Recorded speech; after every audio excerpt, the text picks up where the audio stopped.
I'll tell you what we're going to talk. We're going to talk Dear Sexy. It's the return of Dear Sexy. Actual letters from the Dear Abby archives. If you had been asked for advice on these very issues. So the first one says, Dear Sexy, what do you do when your daughter's ex-boyfriend continues to call you and ask for information about her personal life and activities? After 2 years of dating, Anna ended the relationship. There were vast differences in their maturity and goals, and she had been unhappy for some time. Our family always welcomed him into our home, and I think because of this, he feels that I'll sympathize with him. I've told him I cannot and will not give out information that is no longer his concern, yet he continues to call. He cries, tells me how much he loves her, that he cannot live without her. This is beginning to frighten me, as I've seen him driving down our street late at night with the headlights turned off. He is not a teenager. He's 24. My daughter insists that he would never harm her, but his denial of reality makes me very concerned. Signed, a worried mom. I don't know what year this is, but even if the Beach Boys are playing in the background on a first run, I'm sure they had some kind of restraining order.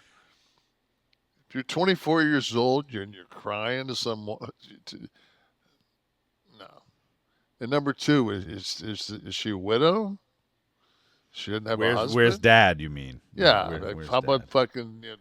Let me talk to you out back. Give you a little bit of a beating. Give him the Bradley order when a guy's running his dick sucker across the street working on the vet, and he comes over with the butt into the 38. Oh yeah, Goodfellas. Some people would have been scared, but something about it just turned me on. So you would get involved with this young man, and maybe convince him that his time better spent on other blocks with his headlights off.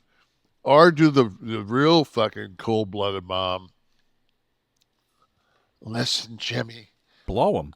I'm not supposed to say anything, but between you and I, he's got 3 more inches of cock than you do. You're never getting her back. Something like that. This is exactly why we have this segment, Kevin.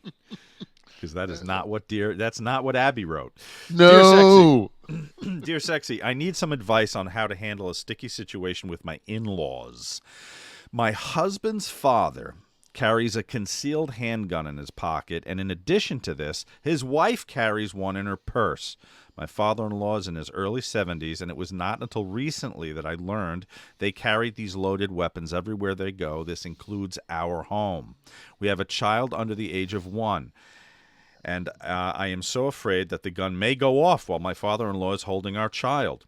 The other possibility is that may go off in a public place. My father-in-law does have a concealed gun permit, but the thought of his gun going off by accident, injuring our child or someone else, has me really upset.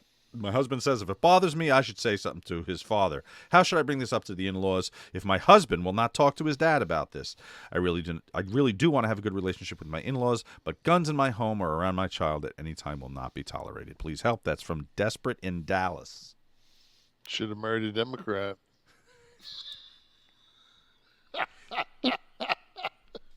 Don't say another word. Perfect. That was a high spot for me.